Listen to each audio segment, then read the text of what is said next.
Hello there, welcome back to another review. Today we're going to be looking at the classic Fist of Fury, which was Bruce Lee's sort of second major movie release. Again, directed by Lo Wei, who directed The Big Boss. This was Bruce Lee's sort of second film, the last film he had to do to sort of finish his contract with Golden Harvest and everything. So a lot of the main cast sort of returned from Big Boss, and they're in this film as well. James Chen comes back. Nora Miao is back as well, obviously here in a bit more of a substantial supporting role. And I'm sure many of you know, if you have any interest in Kung Fu cinema at all, or know sort of your facts, that Jackie Chan is also in this film. He performs one of the major stunts at the end of the movie. He's also seen sort of fighting briefly in sort of a practice routine with one of his sort of fellow people from the school. But yeah, we're getting into Fist of Fury today. What I thought about it. Do I enjoy it? Is it my favourite Bruce Lee movie? I've seen it so many times. I've recently watched it. So yeah, we'll just be getting into Fist of Fury today, sticking with that Bruce Lee vibe.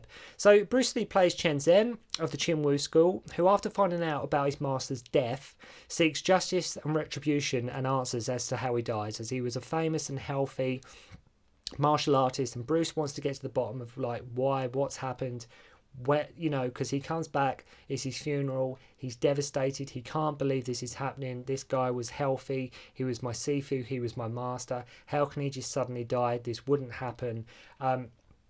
He is based on a real life martial artist, but we won't get into that sort of too much here. We'll just be focusing on Fist of Fury, the film itself. And he won't listen to reason. He needs to know answers. He's blinded by this sort of element of, I need to know what happened to my master. I can't let this rest. Whereas a lot of his fellow students, they're just accepting it. It's happened. Let's just deal with this. Bruce Lee's character Chen Zhen just will not accept that. Like, he's like, I need to know why this is happening, what's happened, and why. The film deals with Japanese colonialism as well as topics such as racism and prejudice.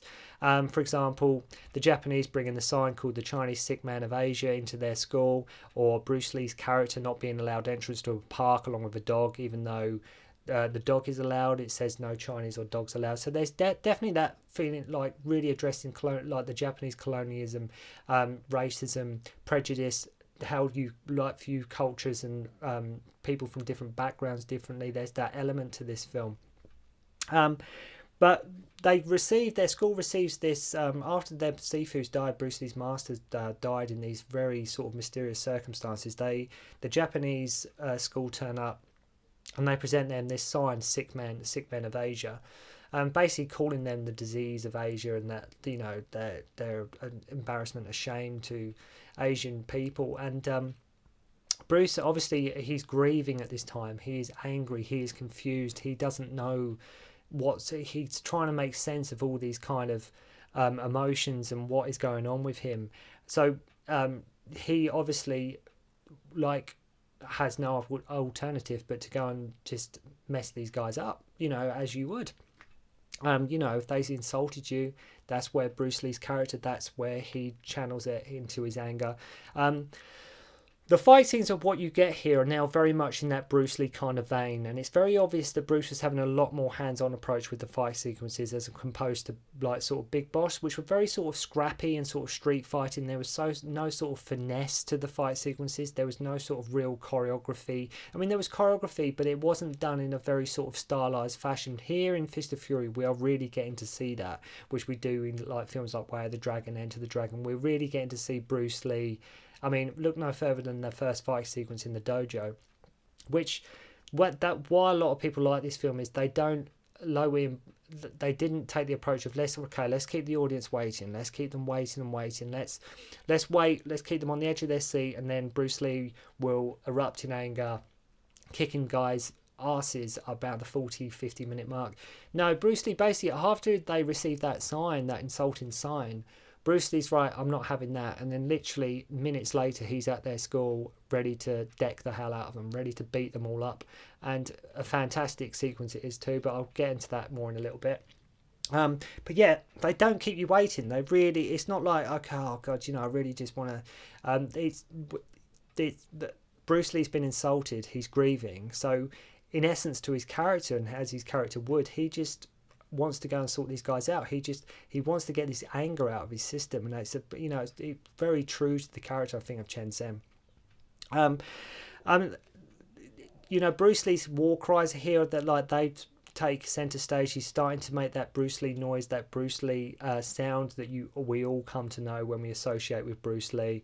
The nunchucks obviously make an appearance here, and obviously being in the UK, the nunchucks, if you had the film, they weren't actually allowed in the UK till about 2000 times. So to see this film uncut and the way it was meant to be seen, you had to sort of get a bootleg copy or a pirated copy, which is the way I sort of saw it, because the UK versions as they were just completely and utterly butchered. Like, they just did not do the film justice in the slightest. And especially, I mean, this is like Bruce Lee's trademark weapon, the nunchaku, and you're not seeing it. Like, it's totally cut out, so you're basically missing a big element of what made Bruce Lee Bruce Lee. I mean, obviously there's so much to Bruce Lee that made him so amazing and such a fantastic martial artist and actor, but to miss out on something like that was a real crime, especially where like sort of certification and like ratings were concerned. It was such a shame that the UK never actually got to see it like sort of legally until many years later.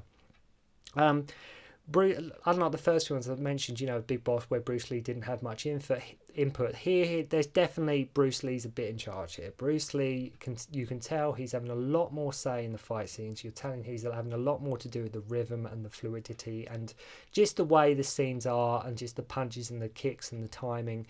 It's definitely very much a Bruce Lee choreographed movie. You get another thing with this film where I can and understand why it's a lot of people's favourite. It's definitely what really stands out about this film for me.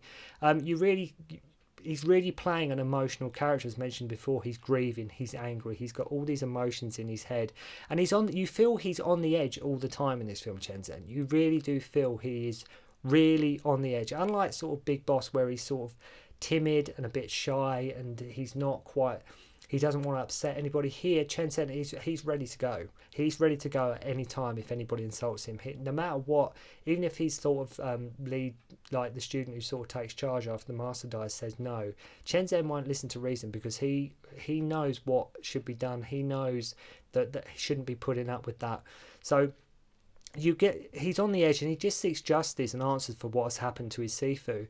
And it also allows him to develop his character acting, as Lee at a few stages dresses up in a few different disguises, such as like a rickshaw operator, an old paper salesman, and more like comedically as a telephone repairman. So he sort of channels, I think you can definitely tell, I think I read somewhere he's sort of channeling sort of Jerry Lewis, that kind of thing there, because it's funny, when he's about to go into the dojo, the Japanese dojo, and he's dressed up as like the telephone repairman, he puts this really geeky grin on, he puts his glasses on, he sort of hunches over a little bit, and it really does show what a wonderful character actor Bruce Lee was, and the amount of roles that he may have gone on to have had he not, you know, passed away so early. I mean, he really could work comedy really well, and just that sort of, you know, getting into character and that kind of thing. I mean, like I said, mentioned earlier, when he receives that sign and he's grieving, he's full of all these emotions and the anger and the confusion, and they don't keep you waiting, which is so fantastic about this film. As mentioned, to a lot of people, this is Bruce Lee's best film, and its legacy, you know, cannot be denied. Fist of Fury, it really can't. I mean, it really cannot be denied. I mean, Lo Wei himself, who directed this film, tried to market Jackie Chan in New Fist of Fury. Years later, we got a remake starring Jet Li in Fist of Legend, choreographed by Yuen Woo-ping. There was even a TV series starring Donnie Yen. So Fist of Fury is very much, like I say, a lot of people's favourite Bruce Lee movie, and to me, it's definitely a toss-up between this and Way of the Dragon for me personally. I think Fist of Fury is, like I say, his most explosive film. It's definitely his most sort of... whereas Big Boss plays it sort of quite safe for a while. Way of the Dragon you could look at more as like, has a bit more comedy to it. Fist of Fury is just full out sort of revenge, justice, like retribution. Let's find out what's going on. Let's find out what happened. We're not going to be treated like that kind of thing. And I think that's why this film resonates with a lot of people, because it's that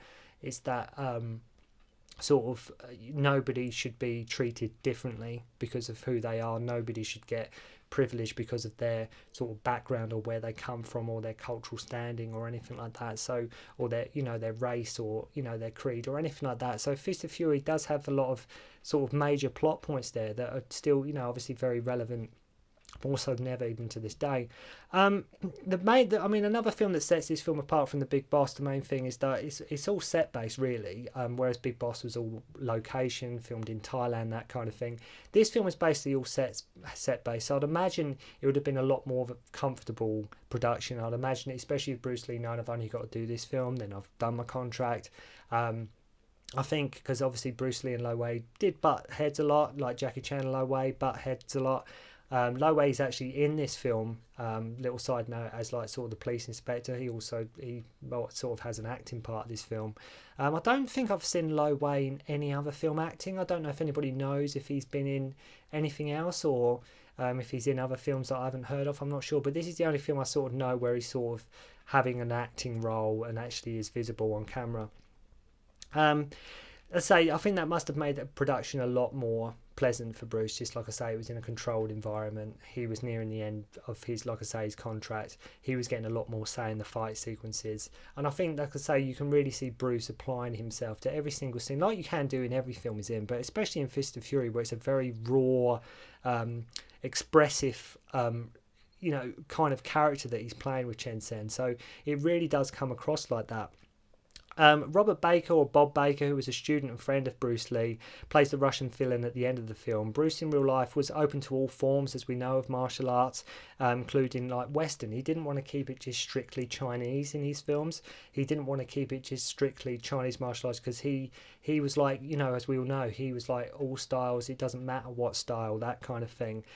So he was totally open to having Westerners as villains. He was totally open to having different people in, rather than just fighting the Japanese guy at the end. He wanted it to. If you look at like Way of the Dragon with Chuck Norris, you got Bob Wall in there as well. He would do that in like a lot of his later films as well. It offers the films a lot more scope, because especially if, like say, Bob Baker here playing a Russian, it just adds, rather than just keeping it sort of closed box, just like, let's look at the world over and then see what martial artists the world has to offer and that kind of thing. Like Wang Yin-sik from Way of the Dragon, who was in Young Master, just recruiting different martial artists. Danny Inosanto, who he's working with on Game of Death before he was tragically passed away. Not just strictly keeping it to just Chinese martial arts. He was really broadening his appeal, and I think that's what he started to do here with Bob Baker, and obviously taking it a step further with that infamous fight scene with Chuck Norris in Way of the Dragon. I believe that when the film was released in I think it came out in Japan in 1974, and I think a few of the scenes were cut because I think where the Japanese were in this film were seen as the main villains, being the antagonist of the film's the one causing trouble. I don't think that would have set well with their local audiences, which is more than understandable. So I think a few of the scenes were cut from this film. But it's still, in many ways, it's watching it. It's one of them ones that you can always watch. It's a classic Bruce Lee film in so many ways. There's all the elements there, as I say, the war cries, the fight sequences, the nunchucks. Everything about this film is a Bruce Lee movie. It really is, and if you looked at it in a different perspective and it just took the Bruce Lee, just look at it as a film as a whole, and just everything about it. It is a really good. It's a 5-star film. There's no two ways about that. Like I said in my Big Boss review, it's a toss-up between this and Way of the Dragon. I think Way of the Dragon, for me personally, might be my favourite Bruce Lee. Obviously, with Bruce Lee's contract now complete at the end of this film, he was ready to go and do his own thing, like he did with Way of the Dragon, which he wrote, he directed, he produced, I think he edited, he'd done basically most of Way of the Dragon he had some form of control over. But yeah, just wrapping this up quickly, go and check out Fist of Fury if you haven't already. It's a fantastic sort of revenge sort of kung fu movie. It's Bruce Lee at his most angriest, ready for bloodshed kind of best, and just check it out. Please do check it out.